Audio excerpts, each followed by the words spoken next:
Well, hello and welcome to this video. And this video I wanted to do a little bit of a little explanation or pass on a tip or two on this, on the Extrude Boss command in Libre, specifically looking at the dual depth type that was introduced. I believe it was back on version 21 when this was introduced.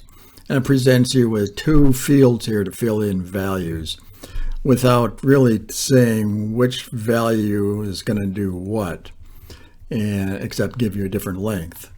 When I look in the help manual, dual depth as comes up, it just says that it's going to create the extrusion to a specified depth on each side of the sketch plane, and each side can have a different depth value. Okay, well, that kind of understood just by giving you two fields to fill in. But it doesn't tell you which direction is which field goes in which direction. So what I've come to figure out is that the first field, the top field, is going to extend your extrusion, whether boss or cut, in the positive direction of your plane or face. And the second field is going to extend your boss or cut in the negative or backside of the plane or face. So to show that how that works here, let me just throw a sketch up here. I'll just put a circle up here, put it on the origin and say it's 60. We're going to do an extrusion here. I'm going to go to dual depth. Right now both of them are at 5 millimeters. And the preview shows us if we've got drag handles here, we can drag these out to whatever length, and then the dimension value is shown offside here.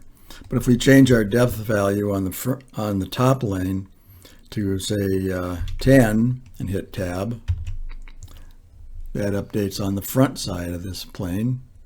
Notice when you cursor over the plane, the normal arrow is pointing in the direction of the 10 millimeter extrusion.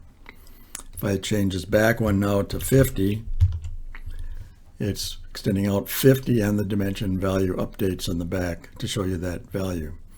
So I know when I first got introduced, I struggled with this for a while until I finally understood what these two values were and which one controlled which direction. And thought I'd just do a short video here to pass that on, and hopefully that'll help somebody else out. So to further show how that works in actual use, let me just bring up this drawing here. This is a Toby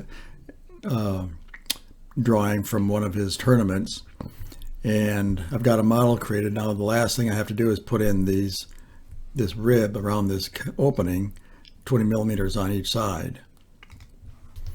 So right now the simplest thing is just to sketch on the mid plane and extrude it as a mid plane. But if I just came in here and selected this face and grabbed this edge and projected that edge, maintained the association of course, and then go to do a thin extrude, to depth is going to go 5 millimeters, which is what I actually need because I got to go 5 on each side. But if I change this to, let me see, get this thickness here at 5. So now I've got the thickness set right. If I change this to dual depth, now I've got 5 on the front side. I need 5 on the other side too. So I've got 10 millimeter rib plus another 5. I've got to change this to 15. And that gives me the total depth here. Measure this here, should be 20.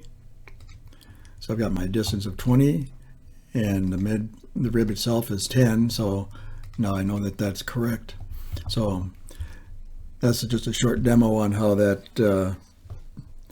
how the extrusion dual depth would be used on an actual part. So anyway, hope this helps you out. See you in the next video.